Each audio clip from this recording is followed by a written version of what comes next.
calm before the storm. Things aren't as they were before.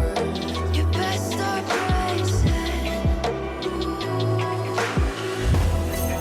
Did you think you What's going on, you guys? Welcome back to the channel. My name is Marcus, and here today in front of me, in all honesty, you guys, is probably the most powerful vehicle that we'll be shooting for the rest of the year, so you might want to pay attention. This is an 800 wheel horsepower Evo 8. Let's check it out.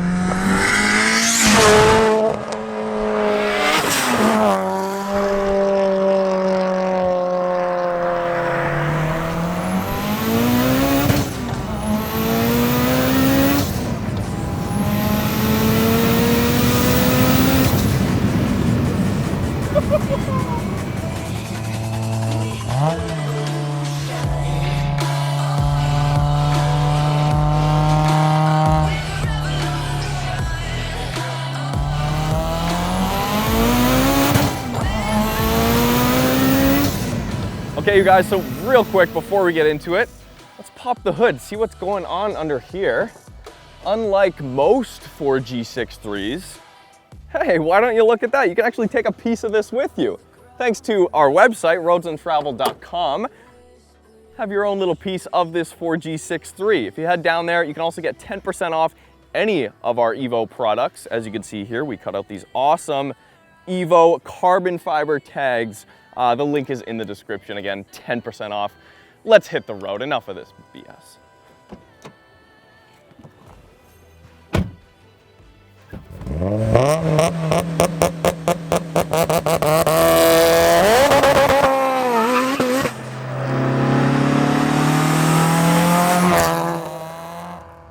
This is going to be an epic time.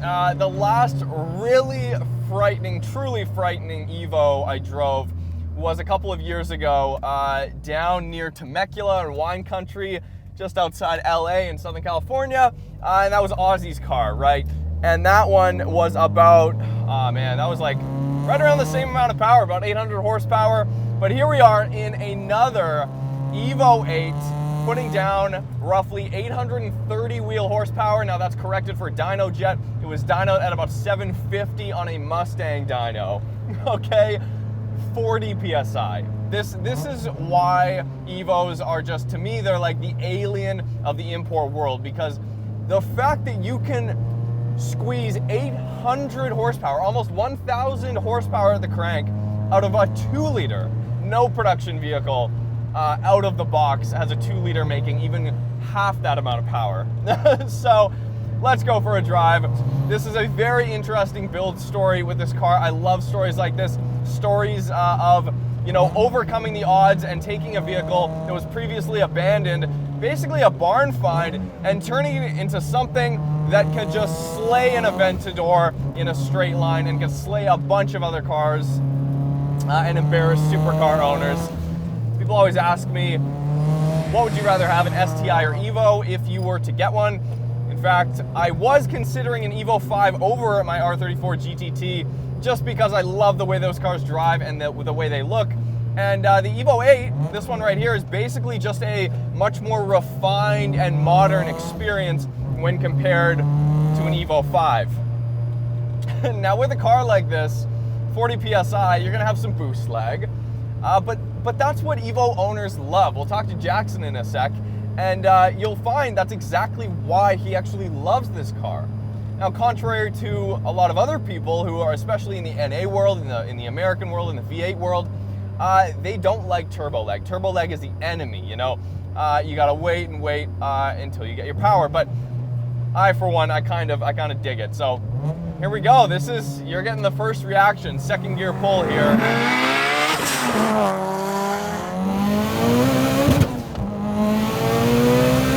Oh yeah.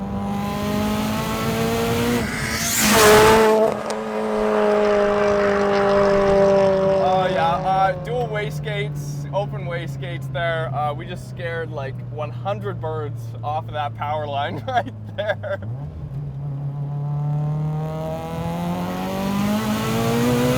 Oh my God. That's mental. Oh my God.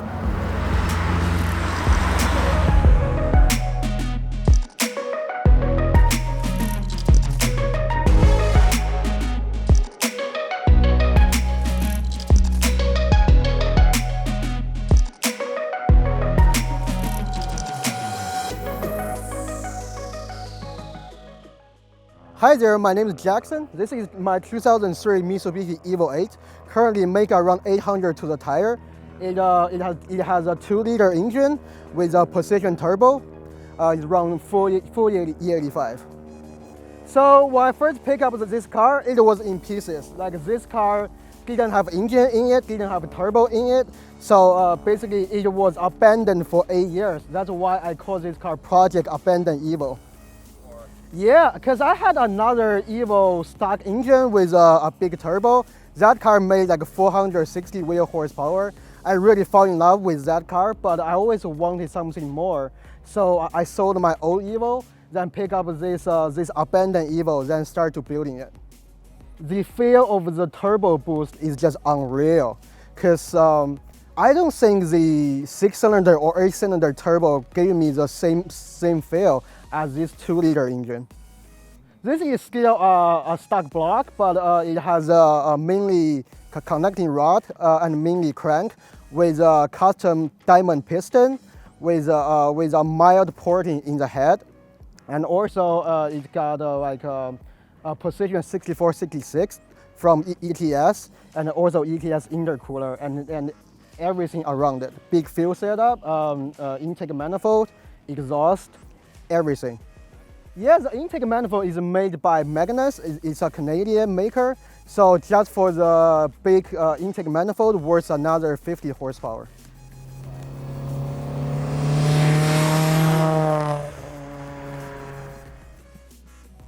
You know, you look around the car and you see, you know, an interior that is, it's definitely not perfect. There's some wear on the steering wheel here.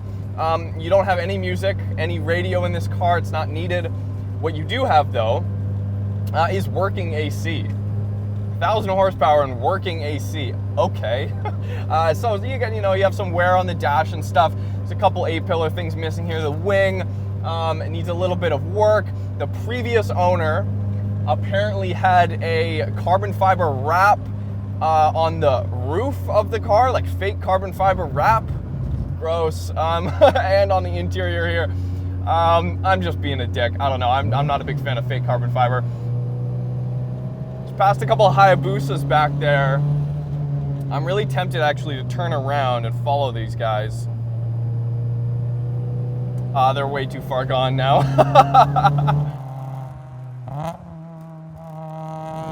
The steering.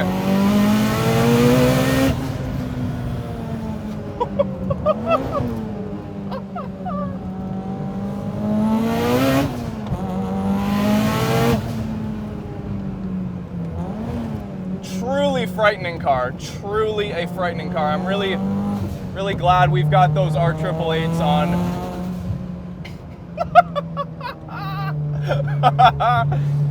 There's nothing like a shot of adrenaline. It's my favorite drug, you guys. This is why this channel exists, is just adrenaline. That's all it really is. Wow. Yeah. The turbo gods have really blessed this one here. The turbo gods have really blessed this one. Now, one of the most special things about this Evo is the fact that it does not have a stroker kit. It was not built with a stroker kit. You know, a lot of these higher horsepower Evos that we filmed have had the 2.3 liter stroker kit put into it. So, you know, you get more torque, and then you gotta go in and do pistons and rods and everything, and the rods have been done on this car. But that being said, this car still retains a 2-liter displacement engine. Something to really wrap your brain around. He basically just takes it out at night to kind of go allegedly roll racing and having fun. A few of his friends have Aventadors. One of his friends has an Aventador SVJ, apparently. I'm really trying to line up a race between those two, you guys.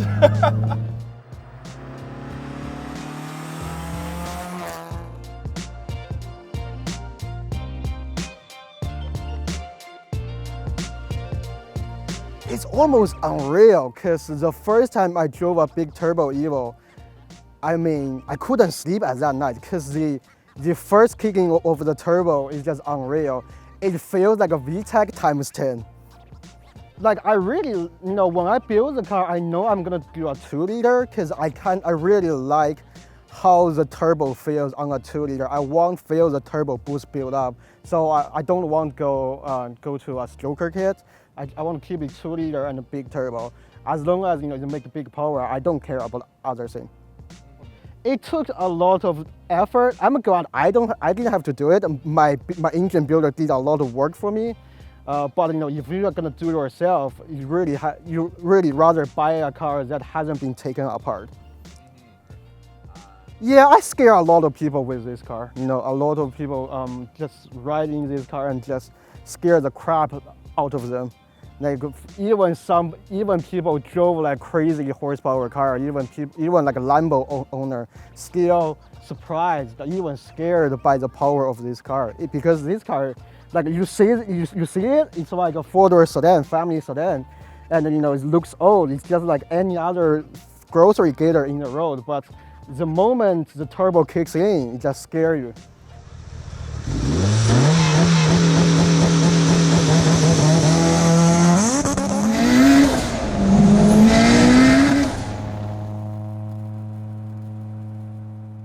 Every time I get into an Evo like this, especially the 8s and 9s, I immediately forget that I'm driving a 4-door sedan.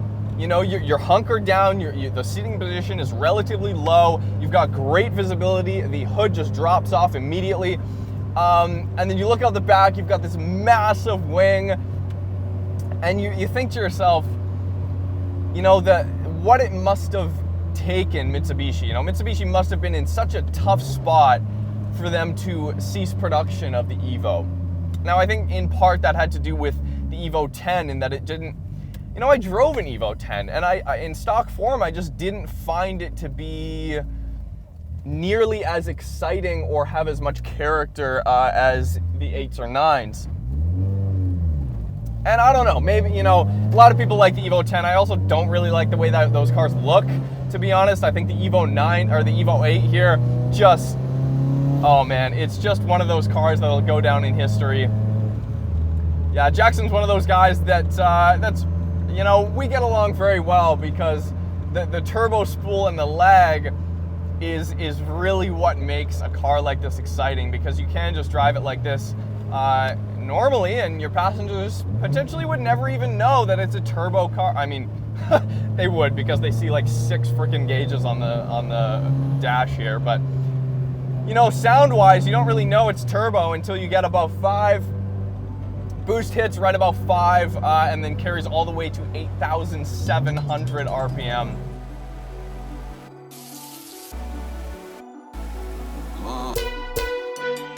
Yeah, this car also has the ship-built transmission with 411 final drive. So this final drive is made for drag racing. So you don't have to shift into fifth at end of the quarter. So you only use 4 gear. So the gear is really long. The 4th gear top out at 150 miles per hour. Have you gone 150 miles per hour in this car? A lot. It's only take few seconds. I think I really like this spot, like how it is right now. Maybe, because this car, like it was parked under Colorado sun for 8 years, like the paint and some detail were kind of rough. So, hopefully I can fix it, in the few months. But right now, because of the COVID, it's kind of hard to buy parts. So, but I definitely would dress up the car, make the car more pretty in the future. It's very different because in the state you got more highway, you got interstate. Because where I live in Vancouver is kind of in the city. It's kind of hard to find a place to do a pull in this car. And also where I live in Vancouver, it's kind of hard. It takes a decent amount of distance for me to get into mountain. And unlike in Colorado, it's like I can easily find another road. I can do a pull, or I can go into the mountain, do like a mountain run. Jackson's got the 16s on here too to allow a little bit more rubber on the tires. He was running 15s for a little bit for drag radials, but it's pretty tough to hook up. So we'll do another 2nd gear pull here.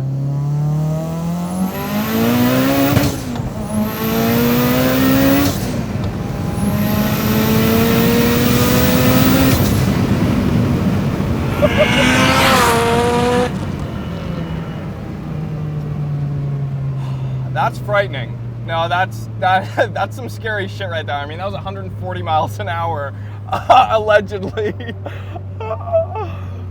This thing is ridiculous.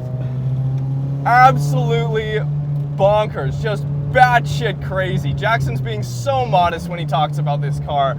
And that's what I always find with big power import owners is they you know, you always crave more. We've talked about this on the channel many times. You always just tend to crave more and more power. It is absolutely an addiction.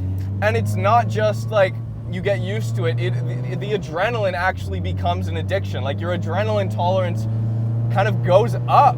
Now this is just a theory, but I'm kind of in a unique position because I don't own an 800 horsepower car that I drive every week. I only get to drive like a really high horsepower car maybe once a month, once every few months, right? So for me, my tolerance, my adrenaline tolerance just kind of goes down. A hilarious concept, I know, but my adrenaline tolerance just kind of goes down. So when I get back into a car like this, you're like, oh shit, okay, now like I kind of get it. That these owners of these cars, like you've got to be able to go up against the Aventador, go up against the R32 GTRs, R34 GTRs, to really test your cars, because no one else on the road kind of gets it. In Evo, car drive you. You don't drive the car. The thing that gets me about this particular build too, Jackson's car, is just when you think about the humble beginnings of this, and to think of the car like, and to personify it a little bit, and to think this car must have been like, you know, 2003 at one point I was an Evo. I was an amazing track weapon from Mitsubishi. And then, you know, oh, here I am dying a slow and painful death, abandoned. But no, Jackson saved you, buddy. Jackson saved you, and he made you better. And he made you into a beast, and now you rule the streets. All right, thanks guys for watching. Hope you guys enjoyed Jackson's Evo. Again, roadsuntraveled.com, you guys, if you want to check out our carbon fiber Evo lineup. And we've got our jet tags too. 10% off all the Evo stuff for you guys. We'll see you next time.